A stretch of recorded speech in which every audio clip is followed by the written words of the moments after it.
और कौन सी कंट्री में हुआ ऐसा एक्सपीरियंस आपका? क्यूबा में हुआ था मेरे साथ एक्सपीरियंस में, लेकिन क्यूबा वाली स्टोरी कुछ ज़्यादा ही क्रेजी है। जो वो हुआ था मेरे साथ, मैं रात को जा रहा था, बंदा आया, उसके पास कोई कुछ था नहीं, बट वो कब के हट्टा कट्टा बंदा था, और आगे उसने मेरा गला दबा के बोला मुझे सारे पैसे दे। मैंने उसको दिए पैसे $100 से, उसने ले लिए, लेके भाग गया।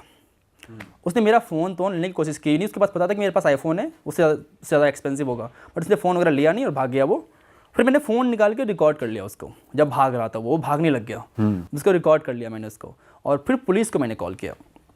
पुलिस आई, उसके बाद जो इन्वेस्टिगेशन हुआ है ना, वो मैं सिर्फ मूवीज़ में देखता था कि ऐसा होता है, मेरे फिंगरप्रिंट लिए जा रहे हैं, मेरे टी शर्ट से, अच्छा तुम यहाँ पकड़ा था, ये लेके गया, फिर मुझे हॉस्पिटल लेके जा रहे हैं, सब कुछ पूरा चेक करवा रहे हैं, एक्सेप्ट सब कुछ तुम्हारा ठीक है ना।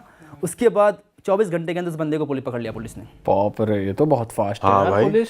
$100 के लिए इतनी मेहनत कर रहे हैं, मतलब वहाँ की अच्छी है पुलिस। क्योंकि उनकी देश टूरिज्म पे चलती है, और टूरिस्ट के साथ ऐसा होना उनके लिए सही नहीं है। कैसा है वैसे सुंदरता में क्यूबा? बहुत सुंदर है क्यूबा। आपकी टाइगर की एक मूवी है, टाइगर मूवी की एक गाना शूट हुआ था, मैं लापता मैं लापता, वो क्यूबा में हुआ था, हवाना में हुआ था वो। अच्छा, बहुत इंटरेस्टिंग, बहुत ब्यूटीफुल कंट्री। आपको ऐसा लगेगा कि आप 90s, 50s, 60s में आ गए हो। इतनी पुरानी पुरानी गाड़ी आपको देखने को मिलेगी, क्योंकि वहाँ पे इम्बागो लगा हुआ है यूएस का, हाँ। तो उसकी वजह से नई चीज़ें कुछ आ ही नहीं रही वहाँ पे। वहाँ पे तो आप लोगों के लिए नए ही हो गए एक तरीके से, वही फॉरेनर ही, तो वो कैसे रिएक्ट कर रहे थे? नहीं, वहाँ फॉरेनर्स बहुत आते हैं, बहुत टूरिज्म उनके पास, उनका बहुत पैसा टूरिज्म के साथ। और बहुत सारे इंडियंस भी बहुत आते हैं। ये इंडिया से उतने नहीं आते, यूरोपियंस मोस्टली आते हैं। लड़कियां सुंदर है वहाँ की, क्यूबा की? मिक्स है वहाँ पे लड़कियाँ, सारी कंट्रीज की तरह। वहाँ पे आपको ब्लैक पॉपुलेशन मिलेगी, ब्राउन भी है, वाइट भी है। सबसे ज़्यादा सुंदर लड़की का आपको कौन सी देश की लगी? सुंदर हाँ, डिपेंड करता है क्या डिपेंड करता है भाई? लाइक हो सकता है मेरे लिए सुंदर हो, आपके लिए नहीं हो। तो आपकी वजह से मेरे लिए हो सकता है आई थिंक यूक्रेन,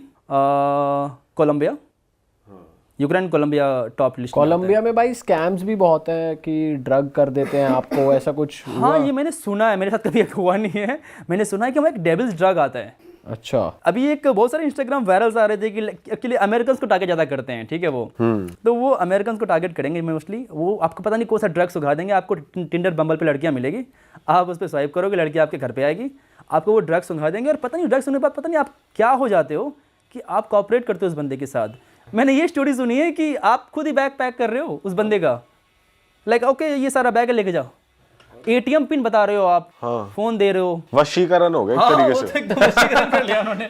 नए तरीके का मॉडर्न वशीकरण है तो। वो क्या हुआ था जो आप कोकेन वाली स्टोरी बता रहे थे? एक बार मैं क्यूबा में था, सॉरी क्यूबा में नहीं, एक बार मैं कोलंबिया में था, और हॉस्टल वालों के साथ मैं पार्टी करने के लिए गया, और एक मेरे जो हॉस्टल वाला बंदा था वो कोक करता था, एक आई थिंक वो जर्मनी से था, तो वो कोक करता, उसने अपने पास कुछ कोक रखा था। तो पुलिस रास्ते में भी रोकती है, पुलिस ने देखा, सबको चेक किया पॉकेट वगैरह, उसके बंदे से कोक मिला, बोलता ये क्या है, पुलिस बोल रहे हैं, ये बोलता नहीं नहीं ये तो ऐसे ही मेरा दवाई है, कोक नहीं है, कुछ नहीं है। पुलिस ने जो किया मैं हैरान था, पुलिस ने ऐसे की लिया कोक को, नो दिस इज कोक, ऐसे बोल रहा है,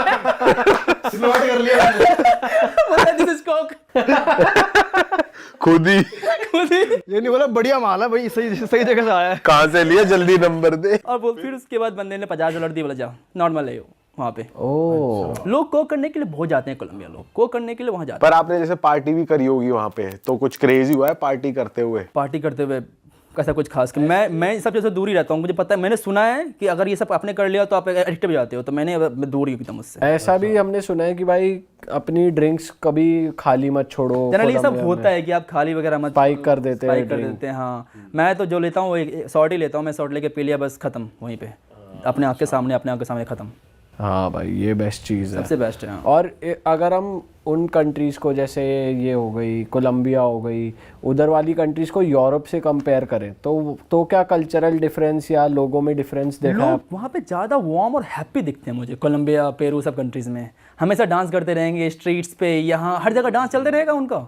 आप स्ट्रीट पे जाओगे, लोग दारू पे के डांस किए जा रहे हैं एकदम। और ये अमीर लोग हैं या फिर मिडिल क्लास या गरीब ही है? मोरलेस मिडिल क्लास ही है कंट्रीज़, पर कैपिटल इनकम मोरलेस सेम इंडिया के आसपास होगी। अच्छा, और इंफ्रास्ट्रक्चर वगैरह, पब्लिक ट्रांसपोर्ट वगैरह कैसा? वो सब भी मोरलेस इंडिया की तरह होगी, या थोड़ा सा इंडिया से बेटर। ऐसा नहीं कि यूएस तो कुछ नहीं, मतलब चाइना के लेवल के, ऐसा कुछ नहीं। हाँ। तो हिचहाइक यहाँ पे भी करी आपने? मैंने ज़्यादा वहाँ पे टाइम बिताया, हिचहाइक मैंने नहीं किया था उस वहाँ पे, क्योंकि वहाँ पे सब डेंजरस हो जाते हैं, थोड़ी लूट पाट मर्डर्स वगैरह ज़्यादा है कंपेयर टू अदर कंट्रीज़। और जब आप इसको यूरोप में देखते हो तो वहाँ के लोग आपको कैसे लगते हैं ओवरऑल? यूरोप के लोग अच्छे हैं, हेल्पफुल हैं, फ्रेंडली हैं, बट वो हॉस्पिटेबल नहीं है, वो अपनी लाइफ में बहुत ज़्यादा बिजी है, ऐसा बिजी है, राइट। वो अपॉइंटमेंट उनको अपनी कंट्री भी बहुत ज़्यादा महंगी लगती है, उनको अपने पब्लिक ट्रांसपोर्ट, उनको अपनी चीज़ें भी बहुत एक्सपेंसिव लगती हैं, वो दूसरे की तो क्या सेवा क्या ही करेंगे। सेवा करेंगे। तो वो हॉस्पिटेबल नहीं है, बहुत फ्रेंडली तो है, अगर आप किसी से जाओगे रोड से पूछ लो कि भाई ये बता कहाँ है, वो तुम आपकी हेल्प कर देगा। बट यही डिफरेंस है ईरान और यूरोप में कि आप रोड पे जा रहे हो, आपसे बोल रहे हो कि ये लोकेशन कहाँ है, ये बता देगा ये रहा। ईरान में आपसे किसी से पूछ लो, बोलेगा चलो मैं लेके चलता हूँ, ये रहा, तुम्हें इससे मिलना है क्या, ये रहा। ईरान में भाई आप अभी वॉर के टाइम फंस गए थे जब बॉम्बिंग करी थी यूएस ने, हाँ, तब तो मेरी क्या कर रहे थे आप ईरान में? मेरी किस्मत कुछ ज़्यादा ही ख़राब थी। मैं एक्चुअली ईरान से पहले था लीबिया में मैं घूम रहा था, और लीबिया में स्टार्ट हो गया सिविल वॉर। मैं लीबिया से भागा, किसी तरह फ्लाइट करके भागा। मैंने कहा चलो ईरान थोड़ा घूम लेते, मेरा बलूचिस्तान घूमने का मन था। मैं इवनिंग को पहुँचा हूँ, शाम के 4-5 बजे मैं पहुँचा हूँ। उसी दिन मुझे हादसा मिला कि एयर इंडिया की प्लेन क्रैश हो गई थी, तो उसी दिन वाली बात थी। और मैं उसी दिन शाम को पहुँचा हूँ, और अगले दिन सुबह 4 बजे न्यूज़ आती है कि वॉर स्टार्ट हो गया। इतनी किस्मत ख़राब थी मेरी कि शाम को पहुँचा हूँ, फ्लाइट नॉर्मली लैंड की है और वॉर स्टार्ट हो गई। उसके बाद मैं पहला दिन मैं तेहरान में था। तेहरान में दिन तक तो सही लग रहा था, लोग को उतना उनको लगा था कि ये होते रहता है, ये कोई बड़ी बात नहीं है। लेकिन रात को जो मैंने देखा ना, मैं एकदम डर गया। लाइक ऊपर जाके देख रहा हूँ मैं, एकदम वो मिसाइल्स आ रही है, अपने आप में फूट रही है, क्योंकि उसके ऊपर सारे फाइटर जेट्स थे। और तेहरान के मोस्टली जब सारी बम्बिंग तेहरान के ऊपर ही हो रही थी, और मैं तेहरान में ही था। आपको आवाज़ सुनाई दे रहा है प्रत्येक 5 मिनट्स में, बम बम बम लाइक, एंड वो आपस में टकरा भी रहे हैं, anti missile and drones and stuff. तो वो सब पहली बार मैंने लाइफ में देखा था। हालांकि उतना डर नहीं लगा, मुझे लगा ये तो किस्मत की बात है, अगर किस्मत मेरी अच्छी रही तो कुछ नहीं होगा, अगर नहीं रही तो मेरे हॉस्टल पे बम गिरने वाला है। तो मैं 1-2 दिन वहाँ पे रहा, फिर मैंने कहा चलो यहाँ से निकलते हैं। तो फिर मैं पास वाली सिटी में चला गया। लेकिन मुझे डर इस बात का नहीं था कि मेरे पर मिसाइल गिर जाएगा, डर मुझे इस बात का था कि मैं पकड़ा जाऊँगा एज ए स्पाई, क्योंकि वहाँ पर बहुत सारे अफगानी और इंडियन को पकड़ा गया था एज ए स्पाई।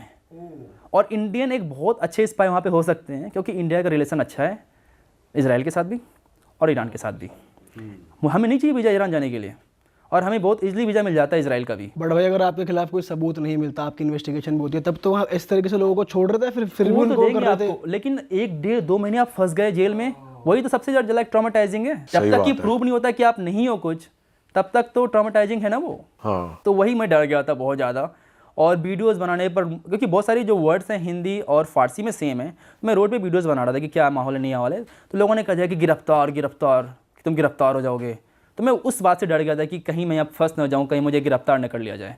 तो फिर मैंने एक टैक्सी ड्राइवर को एक्चुअली टैक्सी ना ईरान के अंदर बहुत सस्ती है, बहुत ज़्यादा सस्ती है। तो मैंने टैक्सी ड्राइवर को $100 दिए, और मैंने कहा चलो मुझे छोड़ दे आर्मेनिया। 1000 किलोमीटर था, उसने ड्राइव किया रात भर, मुझे आर्मेनिया देकर छोड़ा। और टैक्सी ड्राइवर वॉर के टाइम भी ना जैसे पैसे लेने से मना कर रहा है, नहीं,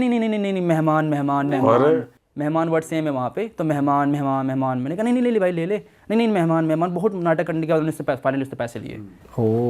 और भाई इस दौरान तुम्हारी घर में बात हो रही थी, तो घर वाले क्या कर रहे थे? घर वाले को मैंने नहीं बताया था ये बात, क्योंकि झूठ का परेशान हो जाएंगे, तो मैंने नहीं बताया था कि मैं ईरान के अंदर हूँ। भाई वगैरह को बता दिया, मैंने घर वाले को नहीं बताया। इसके मेरा एक फ्रेंड था, उसको बता रखा था मैंने कि इन केस ये मेरा लाइव लोकेशन रहा, बट मैंने घर वाले को नहीं बताया था। मैं 2-3 जो फ्रेंड्स हैं, अपने जो फ्रेंड्स हैं, उनको मैं, जो ट्रैवलर फ्रेंड हैं, उनको मैं अपना लाइव लोकेशन में शेयर कर सकता हूँ हमेशा 24/7। और इस टाइम खाना वाना कैसे मैनेज किया आपने? एक्चुअली बहुत अच्छे लोग थे, मैं बता रहा हूँ, मुझे कम से कम 20-25 इंस्टाग्राम मैसेज आए होंगे अलग अलग लोगों से कि आ जाओ मेरे घर पे, आ जाओ मेरे घर पे, आ जाओ मेरे घर पे आ जाओ।